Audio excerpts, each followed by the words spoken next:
Il y a des morceaux amers. Écoutez bien, c'est à celui qui vaincra. Il y a des morceaux dans la vie, on le prend tout entier, l'agneau. La Bible, il ne fallait pas qu'il en reste. Et la Bible nous dit que si on était peu nombreux, on appelait notre plus proche voisin, selon le nombre. Voyez ? Alors il fallait manger les entrailles. Alors il y a eu des bons morceaux. Une merveille.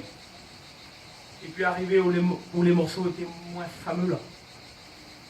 Arrivé où les morceaux étaient moins bons. Arrivé au...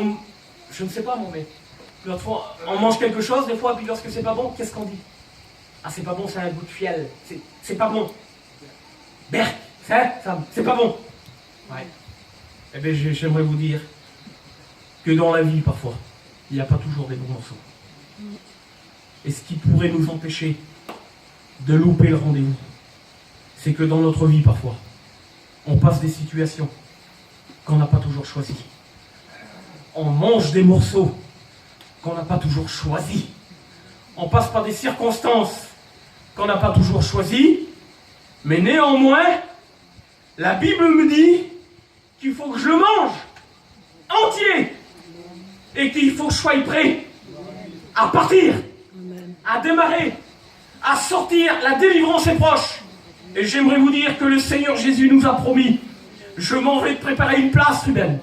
Et là, là où je suis, je veux que vous y soyez aussi, pour que vous soyez toujours avec moi. Alors si vous êtes jaloux, je veux faire quelque chose ce matin, moi.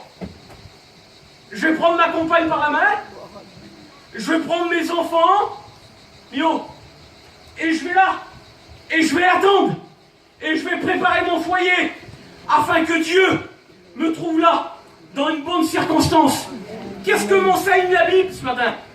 Elle me dit: Ruben, veillez pris. Veillez pris. Que ton vêtement ne soit pas taché. Sois prêt. Même que les circonstances ne sont pas favorables.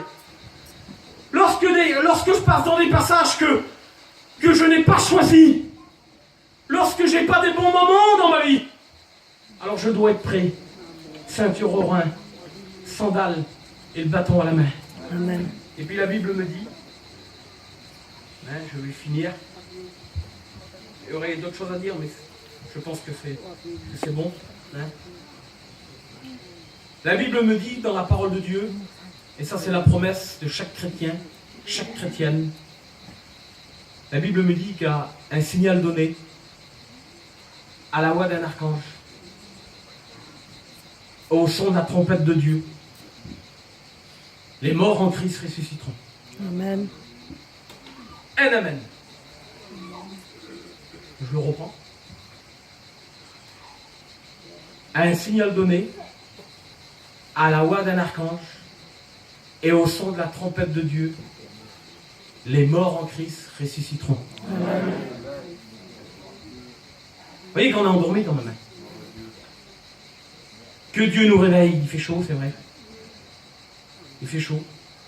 Mais j'aimerais vous dire, si on loupe le rendez-vous,